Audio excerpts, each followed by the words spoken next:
Ladies and gentlemen, the very word secrecy is repugnant in a free and open society, and we are, as a people, inherently and historically opposed to secret societies, to secret oaths, and to secret proceedings.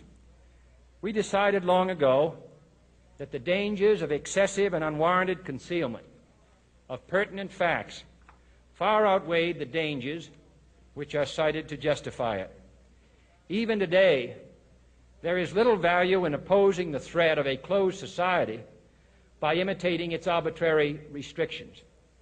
Even today, there is little value in ensuring the survival of our nation if our traditions do not survive with it.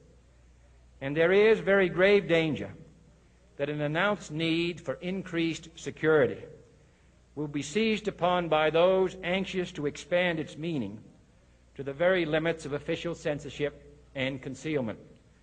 That I do not intend to permit to the extent that it's in my control. And no official of my administration, whether his rank is high or low, civilian or military, should interpret my words here tonight as an excuse to censor the news, to stifle dissent, to cover up our mistakes, or to withhold from the press and the public the facts they deserve to know. For we are opposed around the world by a monolithic and ruthless conspiracy that relies primarily on covert means for expanding its sphere of influence, on infiltration instead of invasion, on subversion instead of elections, on intimidation instead of free choice, on guerrillas by night instead of armies by day. It is a system which has conscripted vast human and material resources into the building of a tightly knit, highly efficient machine that combines military, diplomatic, intelligence, economic, scientific, and political operations. Its preparations are concealed, not published. Its mistakes are buried, not headlined. Its dissenters are silenced, not praised. No expenditure is questioned, no rumor is printed, no secret is revealed. No president should fear public scrutiny of his program, for from that scrutiny comes understanding, and from that understanding comes support or opposition, and both are necessary.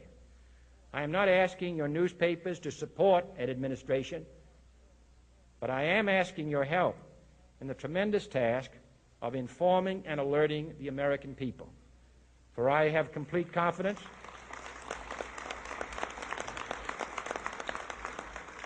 in the response and dedication of our citizens whenever they are fully informed. I not only could not stifle controversy among your readers, I welcome it. This administration intends to be candid about its errors. For as a wise man once said, an error doesn't become a mistake until you refuse to correct it. We intend to accept full responsibility for our errors, and we expect you to point them out when we miss them. Without debate, without criticism, no administration and no country can succeed, and no republic can survive.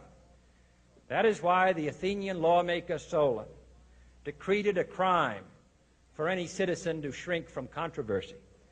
And that is why our press was protected by the First Amendment, the only business in America specifically protected by the Constitution, not primarily to amuse and entertain, not to emphasize the trivial and the sentimental, not to simply give the public what it wants, but to inform, to arouse, to reflect, to state our dangers and our opportunities, to indicate our crises and our choices, to lead, mold, educate, and sometimes even anger public opinion.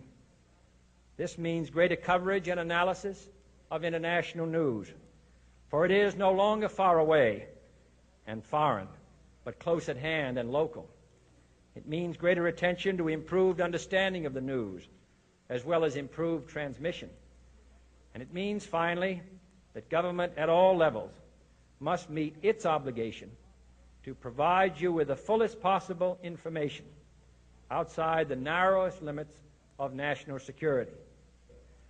And so it is to the printing press, to the recorder of man's deeds, the keeper of his conscience, the courier of his news, that we look for strength and assistance, confident that with your help, man will be what he was born to be, free and independent.